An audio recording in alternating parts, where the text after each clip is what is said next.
silent mode on. I don't know why this is constantly getting moved. It's probably me that's constantly getting moved. I'm too far forward. Okay. And this got pushed back. I feel like it's still not in the right place, but I'll get a little bit closer so I can read it. I make less mistakes the bigger the font is. Today we'll be continuing Great Expectations by Charles Dickens. Chapter 48. The second of the two meetings referred to in the last chapter occurred about a week after the first. I had again left my boat at the wharf below bridge. The time was an hour earlier in the afternoon, and undecided where to dine, I had strolled up into Cheapside. Sneeze. Ugh. I did go outside yesterday. I'm all sneezy today.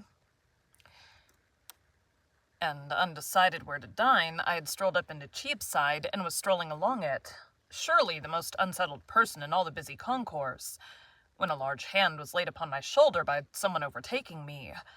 It was Mr. Jaggers's hand, and he passed it through my arm. Mr. Jaggers, go just before that. Who's just in here as Jaggers? Well,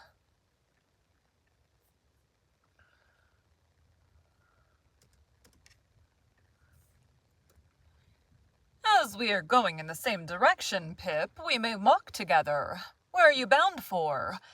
For the temple, I think, said I. Don't you know? Said Mr. Jaggers. Well, I returned, glad for once to get the better of him in cross-examination. I do not know, for I've not made up my mind. You are going to dine, said Mr. Jaggers. You don't mind admitting that, I suppose. No, I returned. I don't mind admitting that, and are not engaged. I don't mind admitting also that I am not engaged. Then, said Mr. Jaggers, come and dine with me. I was going to excuse myself when he added, Wemmick's coming. So I changed my excuse into an acceptance. The few words I had uttered serving for the beginning of either, and we went along Cheapside and slanted off to Little Britain, while the lights were springing up brilliantly in the shop windows, and the street lamp-lighters, scarcely finding ground enough to plant their ladders on in the midst of the afternoon's bustle, were skipping up and down and running in and out, opening more red eyes in the gathering fog than my rushlight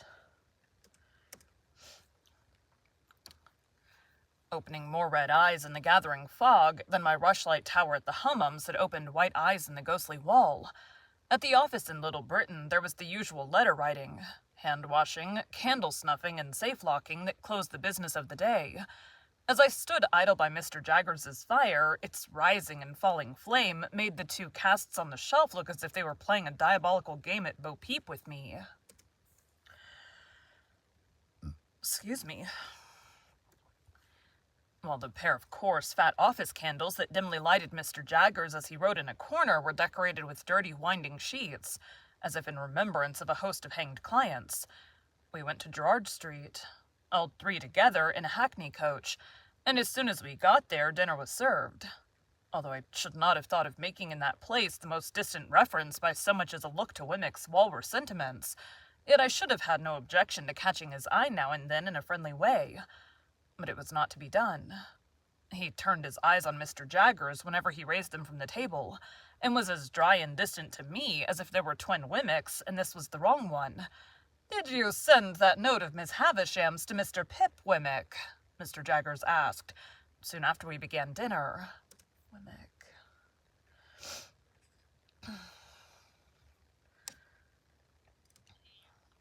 "He is not." My stomach is making noises. "No, sir," returned Wemmick. "It was going by post when you brought Mr. Pip into the office. Here it is." He handed it to his principal instead of to me. "It's a note of 2 lines, Pip," said Mr. Jaggers, handing it on. "Sent up to me by Miss Havisham on account of her not being sure of your address. She tells me that she wants to see you on a little matter of business you mentioned to her. You'll go down?" "Yes," said I, casting my eyes over the note, which was exactly in those terms. "When do you think of going down?" "I have an impending engagement," said I, glancing at Wemmick, who was putting fish into the post office. "That renders me rather uncertain of my time. At once, I think." "If Mr. Pip has the intention of going at once," said Wemmick to Mr. Jaggers, "he needn't write an answer, you know." Receiving this as an intimation that it was best not to delay, I settled that I would go tomorrow, and said so. Wemmick drank a glass of wine, and looked with a grimly satisfied air at Mr. Jaggers, but not at me. "So Pip, our friend the spider," said Mr. Jaggers, "has played his cards. He has won the pool." It was as much as I could do to assent. "He's a promising fellow in his way, but he may not have it all his own way. The stronger will win in the end, but the stronger has to be found out first. If he should turn to and beat her, surely," I interrupted, with a burning face and heart, "you do not seriously think that he is scoundrel enough for that, Mr. Jaggers?" "I didn't say so, Pip. I am putting a case. If he should turn to and beat her, he may possibly get the strength on his side. If it should be a question of intellect, he certainly will not. It would be chance work to give an opinion how a fellow of that sort will turn out in such circumstances, because it's a toss-up between 2 results." "May I ask what they are?" "A fellow like our friend the spider," answered Mr. Jaggers, "either beats or cringes. He may cringe and growl, or cringe and not growl, but he either beats or cringes. Ask Wemmick his opinion." "Either beats or cringes," said Wemmick, not at all addressing himself to me. "So here's to Mrs. Bentley Drummle," said Mr. Jaggers, taking a decanter of choicer wine from his dumbwaiter, and filling for each of us and for himself. "And may the question of supremacy be settled to the lady's satisfaction, to the satisfaction of the lady and the gentleman. It never will be. Now, Molly, how slow you are today." She was at his elbow when he addressed her, putting a dish upon the table. As she withdrew her hands from it, she fell back a step or two, nervously muttering some excuse, and a certain action of her fingers as she spoke arrested my attention. "What's the matter?" said Mr. Jaggers. "Nothing. Only the subject we were speaking of," said I, "was rather painful to me." The action of her fingers was like the action of knitting. She stood looking at her master, not understanding whether she was free to go, or whether he had more to say to her and would call her back if she did go. Her look was very intent. Surely I had seen exactly such eyes and such hands on a memorable occasion very lately. He dismissed her, and she glided out of the room. But she remained before me as plainly as if she were still there.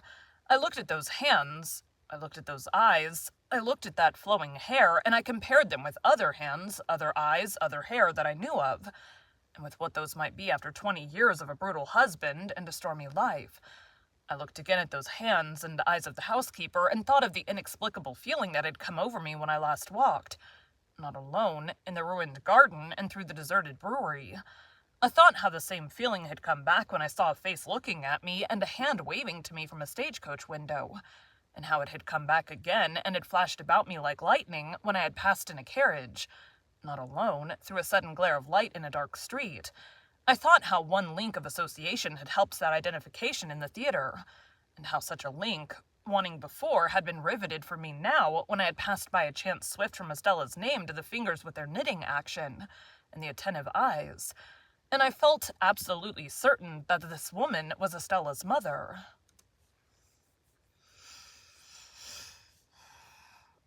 Excuse me.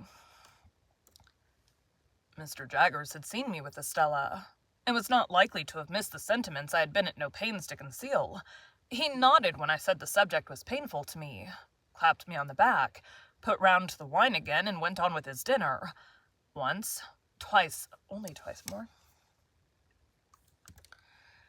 Only twice more did the housekeeper reappear, and then her stay in the room was very short, and Mr. Jaggers was sharp with her. But her hands were Estella's hands, and her eyes were Estella's eyes, and if she had reappeared 100 times, I could have been neither more sure nor less sure that my conviction was the truth. It was a dull evening, for Wemmick drew his wine, when it came round, quite as a matter of business, just as he might have drawn his salary when that came round, and with his eyes on his chief, sat in a state of perpetual readiness for cross-examination. As to the quantity of wine, his post office was as indifferent and ready as any other post office for its quantity of letters. From my point of view, he was the wrong twin all the time, and only externally like the Wemmick of Walworth. We took our leave early and left together. Even when we were groping among Mr. Jaggers's stock of boots for our hats, I felt that the right twin was on his way back, and we had not gone half a dozen yards down Gerrard Street in a Walworth direction before I found that I was walking arm in arm with the right twin, and that the wrong twin had evaporated into the evening air. "Well," said Wemmick, "that's over. He is a wonderful man without his living likeness, but I feel that I have to screw myself up when I dine with him, and I dine more comfortably unscrewed." I felt that this was a good statement of the case, and told him so. "Wouldn't say it to anybody but yourself," he answered. "I know that what is said between you and me goes no further." I asked him if he'd ever seen Miss Havisham's adopted daughter, Miss Bentley Drummle.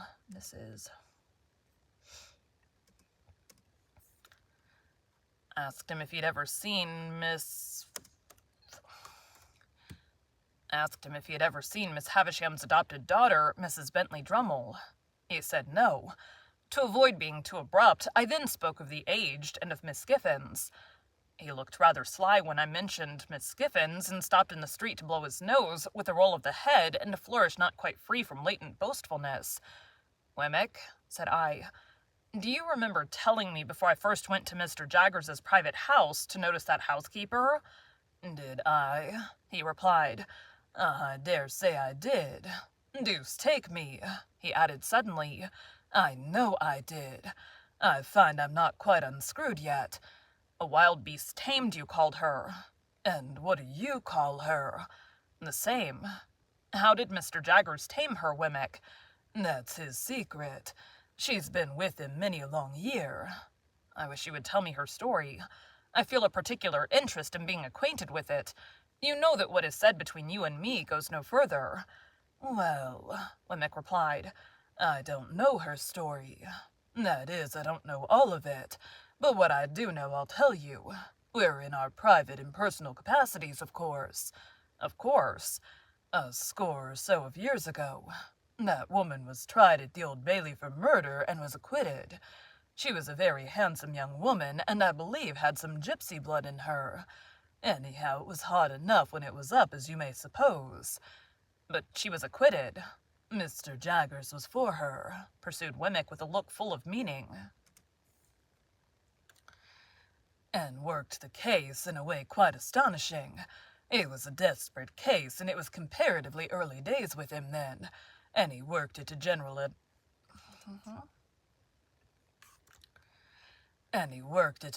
admiration. In fact, it may almost be said to have made him. He worked it himself at the police office day after day for many days, contending against even a committal, and at the trial where he couldn't work it himself sat under counsel and, everyone knew, put in all the salt and pepper. The murdered person was a woman a good 10 years older, very much larger and very much stronger. It was a case of jealousy. They both led tramping lives, and this woman in Gerrard Street here had been married very young, over the broomstick, as we say, to a tramping man, and was a perfect fury in point of jealousy. The murdered woman, more a match for the man certainly in point of years, was found dead in a barn near Hounslow